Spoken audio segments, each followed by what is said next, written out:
Hello friends, यह UP PCS और RO या जितने अन्य एग्ज़ाम हैं सभी के लिए संविधान की हमारी व्याख्यात्मक टेस्ट सीरीज है और ये आज उसका चौथा टेस्ट है। इसके पहले के 3 टेस्ट हो चुके हैं, आज ये चौथा है। तो हम लोग देखते हैं आज का टेस्ट। भारत के सर्वोच्च न्यायालय ने संविधान की मूल संरचना सिद्धांत, जिसको बुनियादी ढांचा सिद्धांत भी कहते हैं, का प्रतिपादन निम्नलिखित में से किस मुकदमे में किया है? गोलकनाथ बनाम पंजाब राज्य, सज्जन सिंह बनाम राजस्थान राज्य, केशवानंद भारती बनाम केरल राज्य, शंकरी प्रसाद बनाम भारत संघ। मूल संरचना सिद्धांत बुनियादी ढांचा का प्रतिपादन किस मुकदमे में किया गया है? इसका सही उत्तर हो जाएगा सी, केशवानंद भारती बनाम केरल राज्य। देखते हैं इसके बारे में उत्तर। केशवानंद भारती बनाम केरल राज्य 1973 के बाद में भारत के सर्वोच्च न्यायालय द्वारा संविधान की मूल संरचना, जिसको बुनियादी ढांचा भी कहते हैं, के सिद्धांत का प्रतिपादन किया था, जिसका अनुमोदन मिनर्वा मिल के बाद में भी किया गया है।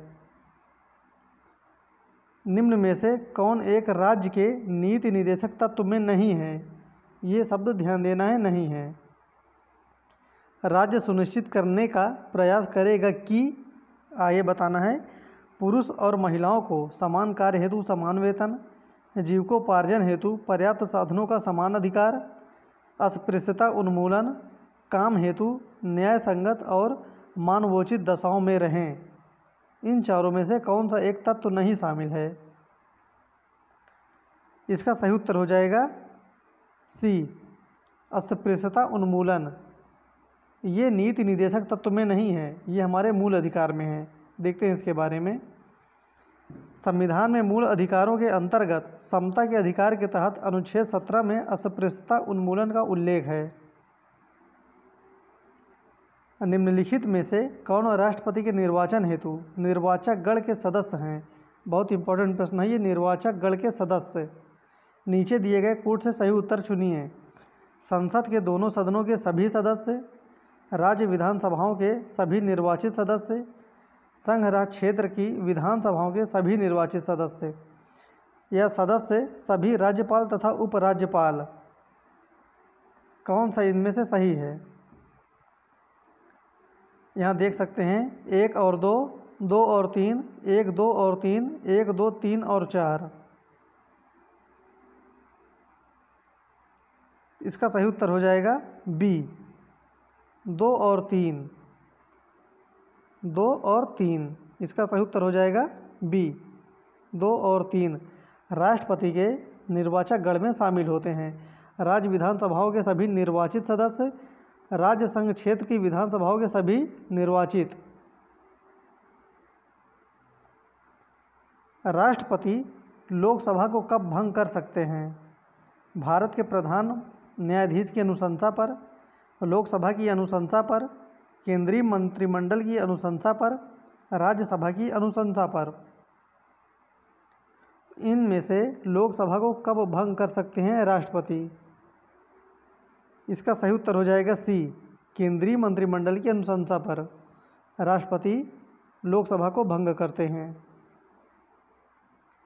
अनुच्छेद 85(2) ख के अनुसार राष्ट्रपति लोकसभा भंग कर सकते हैं, किंतु राष्ट्रपति की यह शक्ति अनुच्छेद 74(1) के अधीन है, अर्थात वह ऐसा केंद्रीय मंत्रिमंडल की अनुशंसा पर ही कर सकते हैं। ये वर्ड बहुत इम्पोर्टेंट है, केंद्रीय मंत्रिमंडल की अनुशंसा पर। उपराष्ट्रपति को उसके पद से निम्न में से किसके प्रस्ताव के द्वारा हटाया जा सकता है? यहाँ पर ध्यान देना है, उपराष्ट्रपति को राज्य परिषद के, लोकसभा के, कैबिनेट के या मंत्रिपरिषद के। इसका सही उत्तर हो जाएगा ए, राज्य परिषद के। संविधान के अनुच्छेद 67 ख के अनुसार उपराष्ट्रपति को राज्य परिषद अथवा राज्यसभा के ऐसे प्रस्ताव के द्वारा अपने पद से हटाया जा सकेगा जिसे राज्यसभा के तत्कालीन समस्त सदस्यों के बहुमत से पारित किया गया है और जिससे लोकसभा सहमत है। उप प्रधानमंत्री पद का सृजन मूल संविधान के अंतर्गत हुआ है, संविधान के प्रावधानों से हटकर हुआ, 44वें संविधान संशोधन के द्वारा हुआ, 85वें संविधान संशोधन के द्वारा हुआ। उप प्रधानमंत्री का पद बताना है, ये बहुत इंपॉर्टेंट प्रश्न है। इसका सही उत्तर हो जाएगा बी, संविधान के प्रावधानों से हटकर हुआ था उप प्रधानमंत्री पद का सृजन। उप प्रधानमंत्री पद का उल्लेख संविधान में नहीं है तथा राजनीतिक बाधाओं के कारण संविधान के प्रावधानों से हटकर इस पद का सृजन किया जाता है, जो कि पूर्णतः गैर संवैधानिक पद है।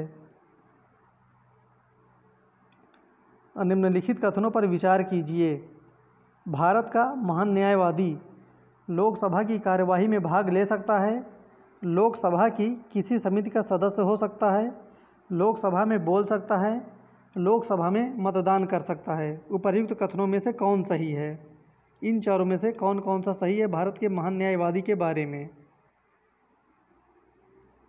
केवल एक, केवल दो और चार, एक, दो और तीन, एक और तीन। इसका सही उत्तर हो जाएगा सी, एक, दो और तीन। महान न्यायवादी के बारे में सही है एक, दो और तीन।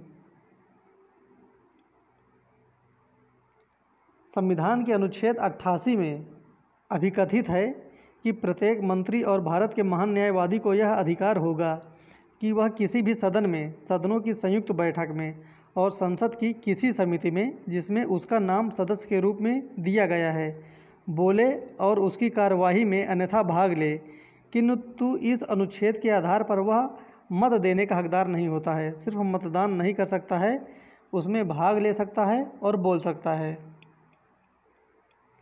सर्वोच्च न्यायालय का न्यायाधीश अपना पद त्याग सकता है पत्र लिखकर। किसको? मुख्य न्यायाधीश को, राष्ट्रपति को, प्रधानमंत्री को, विधि मंत्री को। तो इसका सही उत्तर हो जाएगा बी, राष्ट्रपति को। भारतीय संविधान के अनुच्छेद 124(2) का के अनुसार सर्वोच्च न्यायालय का कोई न्यायाधीश राष्ट्रपति को संबोधित अपने हस्ताक्षर सहित लेख द्वारा अपना पद त्याग सकता है। किस कानून के अंतर्गत यह विहित है कि भारत के उच्चतम न्यायालय की संपूर्ण कार्यवाही अंग्रेजी भाषा में होगी? ध्यान देना, ये चीज़ अंग्रेजी भाषा में होगी।